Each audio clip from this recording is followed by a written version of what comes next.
Alo? Salut! Sunt eu, un haiduc, și te rog, iubirea mea, primește fericirea.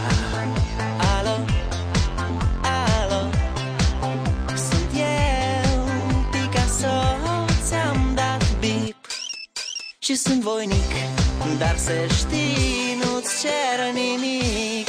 Vrei să pleci?